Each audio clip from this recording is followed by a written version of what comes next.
68 ദിവസം സ്പേസിൽ താമസിച്ചു. ഏറ്റവും കൂടുതൽ മണിക്കൂർ സ്പേസിൽ നടന്ന ഒരാൾ സ്പേസ് വാക്ക്. ഒരാഴ്ചത്തെ മിഷന് വേണ്ടി പോയിട്ട് പിന്നെ തിരിച്ചു വന്നത് 9 മാസങ്ങൾക്ക് ശേഷമാണ്.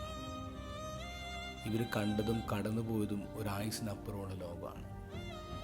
സുനിത വില്യംസ് ഇവർ കഴിഞ്ഞ ആഴ്ച നമ്മുടെ കേരളത്തിലുണ്ടായിരുന്നു. കോഴിക്കോട്ട് ബീച്ചിൽ ഒരു നക്ഷത്രം എന്ന തലക്കെട്ടിൽ പത്രങ്ങൾ റിപ്പോർട്ട് ചെയ്തു. അപ്പോൾ അവരോട് ചോദ്യം ഉണ്ടായിരുന്നു, ബഹിരാകാശത്ത് നിന്ന് എന്താണ് കണ്ടത്? അവർ പറഞ്ഞു, താഴെ ഭൂമിയിലേക്ക് നോക്കുമ്പോൾ അതിർത്തികളില്ല, ഒരു ഭൂമി. ആളുകൾ എന്തിനാണ് ഇങ്ങനെ തിരക്കിട്ട് ഓടുന്നതെന്ന് തോന്നി. എല്ലാവർക്കും ലഭിക്കുന്നത് ഒരേ വായുവും വെള്ളവും മഴയും. പക്ഷെ നമ്മൾ പരസ്പരം കൊച്ചു കൊച്ചു കാര്യങ്ങൾക്ക് തമ്മിലടിക്കുന്നത് തമാശയാണ്. കൊച്ചു കൊച്ചു കാര്യങ്ങൾക്ക് തമ്മിലടിക്കുന്നത് തമാശയാണ്. ആകാശത്ത് നിന്ന് ഭൂമിയിലേക്ക് നോക്കുമ്പോൾ കിട്ടുന്ന വലിയൊരു കാഴ്ചയാണത്. ഇന്നത്തെ ഗോസ്പലിൽ ഈശോ അത്ര വൃത്തിയായിട്ടാണ് മനുഷ്യർ ഈ ഭൂമിയിലുണ്ടാക്കിയ അതിരുകളൊക്കെ മായ്ച്ചു കളയുന്നത്.